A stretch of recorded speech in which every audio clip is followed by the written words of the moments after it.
Top story this week. Friends, Romans, Americans, British people, general countrymen, lend me your ears. It's the Bugle speech roundup.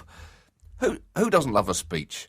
Andy, from Lincoln's Gettysburg Address to Al Pacino's locker room halftime speech in any given Sunday. Speeches have the ability to lift our hearts, to inspire us, and also to be overly long and incredibly boring. But forget about those. There have been some major speeches delivered over the last week. First, on Monday, America was celebrating a truly historic day. The inauguration of the 44th consecutive white vice president. That's right, Andy.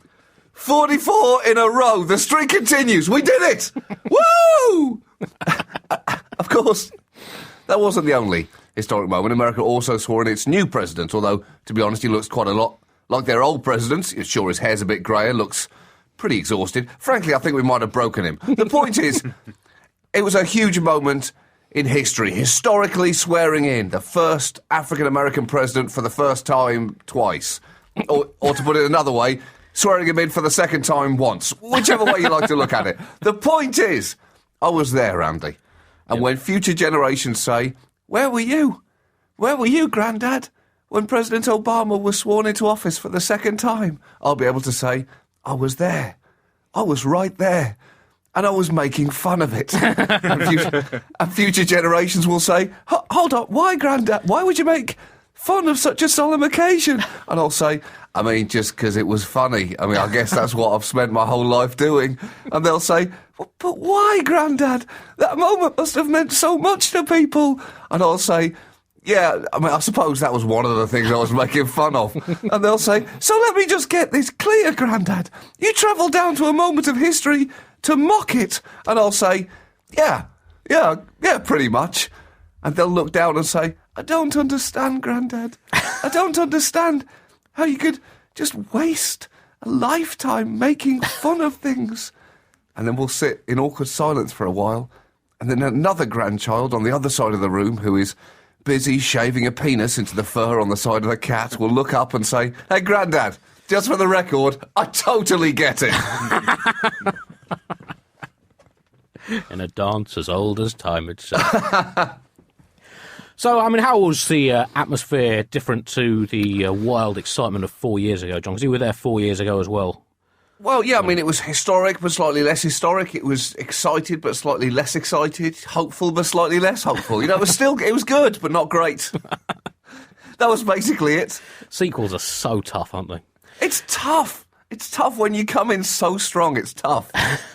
As I'm sure Smurfs 2 will prove later in the year. Let's hope this second term is not his Smurfs 2. Let's hope that it is. Let's hope that it is, because Smurfs 2 is looking good, Andy. I was quite impressed that Obama resisted the temptation to just say, let's just keep chugging on for the next 4 years and see where we get to. He said a lot of big things, Johnny. He loves a speech, as we know, and he quoted from the Constitution. And sorry, I'm not very good at impressions, but he said, we hold these rights to be self-evident, that all men are created equal, that they are endowed by their Creator with certain unalienable rights, and amongst these are life, liberty, and the pursuit of happiness. Nailed it, Andy. Moving west. All men created equal. Women took them a while to get there, but they caught up. To be fair, they've caught up, and by all men, he meant some men. They meant some men at the time, and it took a while.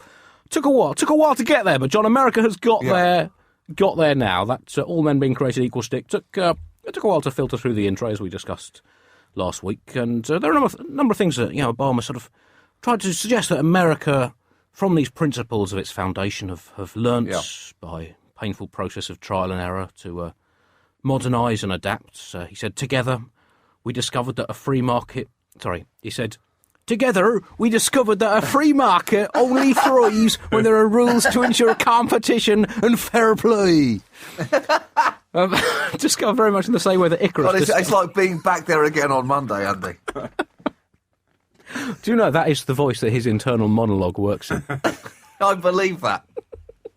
We need health care, we do.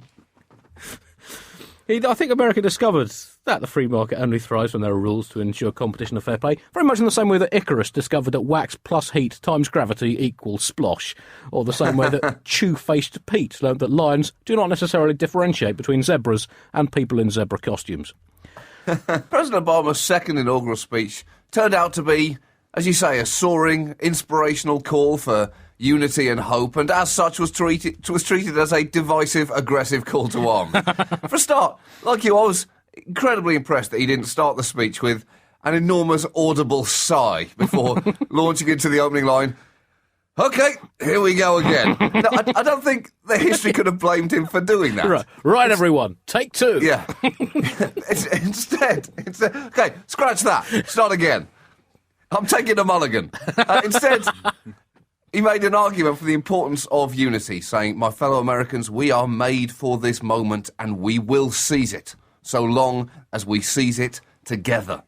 And that sentence was immediately followed by the noise of America as one, squabbling, saying, "I'm seizing it. No, I'm seizing it. Let go. I seized it first. Bullshit. He told me to seize it. No, he didn't. He told me to find something else to seize. I seized this moment first."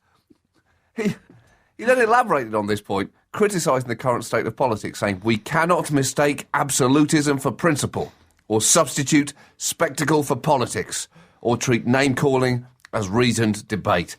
And that's clearly a laudable sentiment, Andy, but it did make you want someone to ask him, "Hold on, Mr. President, did you see the last election you just won?" Because that was about the most vapid, spectacular 18 months of nothing that there has ever been. And I'm not saying he was the most guilty of it, Andy, far from it. But he did run Big Bird commercials, use the pun Romnesia multiple times and spend millions upon millions of dollars on attack ads. So let's not pretend that he didn't contribute to the fact that spectacle is and shall remain politics now.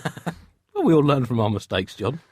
He said he's always been a fine orator, Obama, Yes. and some really inspirational things said in this speech. And the words that really struck me most, that I think stand up there with some of the greatest things said by some of the greatest orators of all time, were these words: "We must revamp our tax code."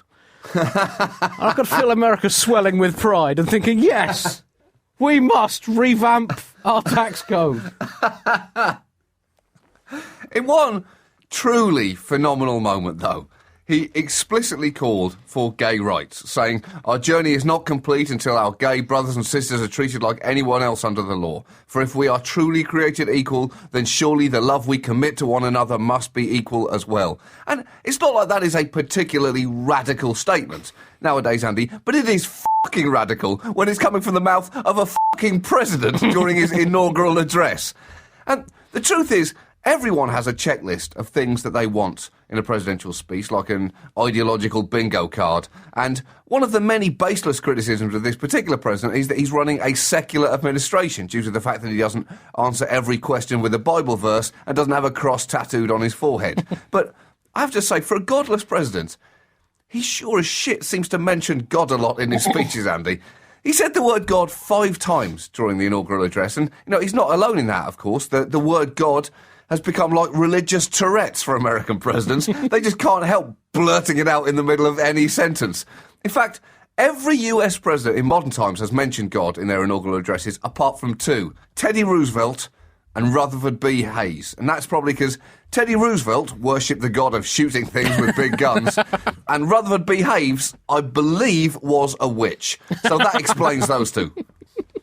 He also said this, John: "No single person can train all the math and science teachers will need to equip our children for the future, or build the roads and networks and research labs that will bring new jobs and businesses to our shores." And that is only true, John, because America did not take the chance to vote Donald Trump in. If they'd done that, they'd have had that single person, John. Yeah. And he also said, "Now, more than ever, we must do these things together as one nation and one people." Or as the Republicans heard him say it, "Now, more than ever, we must do these things together as one nation and one people." Spazzy show. How's my range of accents coming on, John? Pretty strong? I tell you what, Andy, you are flexing your vocal muscles today. That's right, John. Maybe Smurfs 3, put in a word for me. Yeah, no shit.